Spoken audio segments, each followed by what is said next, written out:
नमस्ते दोस्तों, आपका स्वागत करती हूँ माय लाइफ एक्सपीरियंसेस में। इस उम्मीद के साथ कि आप सब बहुत खुश और बहुत ठीक होंगे। चलिए फ्रेंड्स, आज बात करते हैं कि हमें कुछ चीज़ों को पाना ज़रूरी है या समझना। पर पाना ये समझने से हम क्या समझते हैं, कुछ तो है। पाना मतलब कि हमारी ज़िंदगी में कुछ तो मतलब होता है, नहीं कि हम कुछ चीज़ों को समझना ज़्यादा बेहतर होता है ना कुछ चीज़ों को पाना। हर चीज़ पा जाओगे या हर चीज़ मिल जाएगा, हर चीज़ में आप सक्सेस हो जाओगे, इसकी कोई गारंटी है? और जहाँ किसी चीज़ की गारंटी नहीं है, वहाँ उन चीज़ों को कभी करना भी नहीं चाहिए। तो हमें क्या करना है, पाने से ज़्यादा हमें चीज़ों को, हर चीज़ को समझने पे ज़्यादा जोर लगाना है। तो अपने जीवन को बहुत अच्छे से आप ध्यान दीजिएगा, अपनी ज़िंदगी को या किसी अन्य की ज़िंदगी में, कि हम कुछ भी करते हैं, रिश्ते निभाने से लेकर, परिवार निभाने से लेकर, कुछ अच्छा करने से लेकर, कुछ भी हमें कुछ चाहिए होता है। चाहे वो प्यार के रूप में, सम्मान के रूप में, इज्जत के रूप में, प्रॉपर्टी के रूप में, पैसे के रूप में, सफलता के रूप में, हर चीज़ में देखिएगा हमें ना कुछ चाहिए होता है। मुझे ऐसा लगता है कि ज़िंदगी ना हमेशा मैक्सिमम लोगों की ज़िंदगी देखिएगा कुछ पाने के लिए नहीं बना, मिलता भी नहीं है उन्हें, समझने के लिए ज़िंदगी बनी है ना। तो अगर हम जीवन में कुछ पाने से ज़्यादा अगर समझने पे ज़्यादा जोर लगाएंगे तो वो ज़्यादा अच्छा होगा। और देखिएगा आपको जीवन में आप सफल हो रहे हैं, असफल हो रहा है, मिल रहा है या नहीं मिल रहा है, कुछ भी हार हो या जीत हो, आपके लिए कोई भी मायने नहीं रहेगा। बस ज़िंदगी का एक मंत्र वो है कि पाने से ज़्यादा मुझे समझने पे जोर डालना है। मेरी ज़िंदगी की ये एक डीप एक्सपीरियंस है, एक मतलब मैं क्या बताऊँ, बहुत ही डीप एक्सपीरियंस है कि मैं मतलब मुझे ऐसा लगता है कि इन मामले में मैं सबसे ज़्यादा शायद बड़ी एग्जांपल होंगी कि मैंने अपनी ज़िंदगी में हर चीज़ पाने पे जोर लगाया, हर चीज़।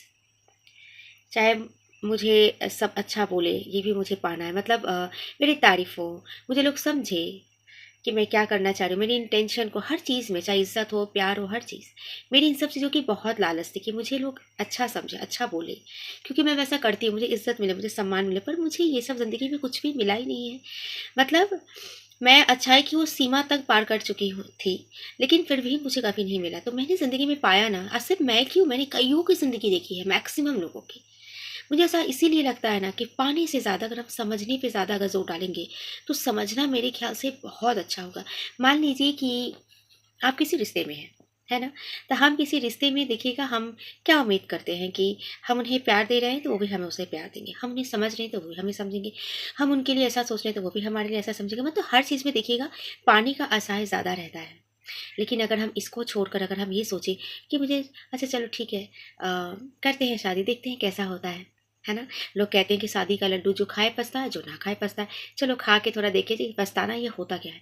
इस तरह से करके अगर आप शादी करें, एक्सपीरियंस करने के लिए अगर शादी करें, है ना, तो देखिएगा आप ज़िंदगी में ना बहुत कुछ आप पाते चले जाओगे, बहुत कुछ आप समझते चले जाओगे। और इस समझते जब चले जाओगे ना, तो कब किन चीज़ों को आप पा गए हो आपको समझ में भी नहीं आएगा। जैसे मान लीजिए कि आपने दूध देखा है, दूध कितना खौलता है तब जाके उसमें मलाई पड़ती है।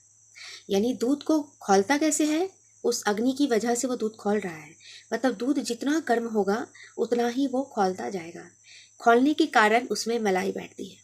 वो मलाई हम लेते हैं और उसको मथते हैं। कितना मथा जाता है उस मलाई को, आप समझ लीजिए कितना मथा जाता है। फिर जाके उसमें से क्या निकलती है, मक्खन के रूप में। वो मलाई से हम मथ कर मक्खन के रूप में निकलते हैं और बाकी जो बच जाता है वो छाछ बच जाता है। अब वो मक्खन से हम क्या बनाते हैं, घी बनाते हैं। अब चाहे वो मक्खन हो और चाहे वो घी हो, आप देखिएगा दूध जल में मिल जाते हैं, लेकिन मक्खन या घी को हम कभी जल में घुलनशील बना ही नहीं सकते। वो कभी जल में मिलेगा ही नहीं, वो हमेशा जल के ऊपर तैरते रहता है। संसार में ना, इसे संसार भी बिल्कुल ऐसा ही है, बिल्कुल। तो इस संसार में जो इस तरह से अग्नि में खौल कर मलाई बन गया और वो मलाई से वो मथ गया ना, तो समझ लो कि आप उस घी और उस मक्खन की तरह बन गए हो, जो आप कभी भी जल में मिलोगे नहीं। मतलब इस संसार में आप नहीं मिलोगे। संसार में रहोगे तो सही, और ये तभी हो पाएगा ना जब आप समझने की प्रयास करोगे पानी से ज़्यादा। पता नहीं मैं अपनी इन बातों से समझा पाई हूँ कि नहीं। अगर नहीं समझ पाए हैं तब अपने जीवन में बहुत अच्छे से इस बातों को तोड़िएगा, तब आपको समझ में आ जाएगा कि मैं ये क्या कहना चाह रही थी। किसी भी परिवार में, किसी भी परिवार में आप देखिएगा कि कोई भी परिवार, कोई भी रिश्ते में कोई व्यक्ति है जो सफल हो जा रहा है, वो सफल नहीं हो रहा है। वो बस उस ट्रिक को ले रहा है कि हाँ वो जैसा है वैसा। वो देखिएगा जो जैसा, वो पहले हर चीज़ों को समझने की कोशिश करता है, हर चीज़। संसार में आप बहुत ऐसी महिलाएं शायद हो सकता है कि आप कंपेयर कर रहे हैं कि अरे यार वो तो ऐसी है, वो ऐसे सफल हो गई, मैं नहीं हो पाई। वो आप अच्छे से उसको देखिएगा कि उसने पहले हर चीज़ को समझा है, मूर्ख बनकर, बेवकूफ़ बनकर। उसने कभी चीज़ों को पाना नहीं चाहा, कभी चीज़ों को अच्छा बुरा नहीं कहा, गलत सही नहीं कहा, न्याय अन्याय नहीं कहा, धर्म अधर्म नहीं कहा। बस उसने समझा हर चीज़ों को। जब समझ लिया, परख लिया, तब उन्होंने उस तरह से अपनी योजना बनाई और चलना स्टार्ट कर दी, क्योंकि वो समझ गया। बेवकूफ़ कौन हो जाते हैं जानते हैं? जो लोग समझना ही नहीं चाहते, जो ये समझते हैं कि हाँ नहीं ये अच्छा, ये होना चाहिए, वो सही है, लेकिन वो उसी पर फोकस करने लगते हैं। हमें देखना भी तो चाहिए कि जिन जिन चीज़ों को हम बदलना चाह रहे हैं, जिन चीज़ों को हम पाना चाह रहे हैं, वो लायक भी है या नहीं। मतलब समझ लीजिए कि संसार में मिलने के लिए या संसार को समझने के लिए दूध से घी में परिवर्तित होने वाली जो प्रक्रिया है, उस पर अगर हम थोड़ा ध्यान लगाएं, जीवन में या संसार या परिवार में हम ज्ञान के अनुसार चलने से ज़्यादा अगर हम समझने पे ज़्यादा अगर जोर डालें, और अगर हम ज्ञानी और बुद्धिमान और चालाक बनने से ज़्यादा अगर थोड़ी बहुत मूर्ख बनने की कोशिश करें, खुद को बेवकूफ़ बनाने में लग जाए कि बेवकूफ़ की तरह कर रखे, है ना, तो हम इस जो संसार रूपी जो नैया है ना हमारी, पार ज़रूर लग जाएगी। तो आपको समझ में आ गया होगा कि संसार रूपी नैया से हम कैसे पार हो सकते हैं, इस पार से उस पार। तो फैसला आपको करना है कि आपको इस पार से उस पार जाना है या फिर इस नाव लेकर डूब जाना है। इसी बात के साथ मैं ये वीडियो यहीं पे समाप्त कर रही हूँ। और मैं इस बात को क्यों कह रही हूँ और या फिर किस फैमिली या रिलेशनशिप को लेके बोल रही हूँ, ये मैं पार्ट 2 में क्लियर करूँगी। तो आप इंतज़ार कीजिए पार्ट 2 का, जो अगले दिन ही मैं अपलोड करूँगी। तो फ्रेंड्स, अगर वीडियो पसंद आए तो लाइक कमेंट शेयर ज़रूर कीजिएगा। और आप लोग को लगता है कि मुझे आगे आना चाहिए तो प्लीज़ गाइस सपोर्ट मी। मिलते हैं पार्ट 2 के साथ अगले वीडियो में। तब तक के लिए फ्रेंड, राधे राधे।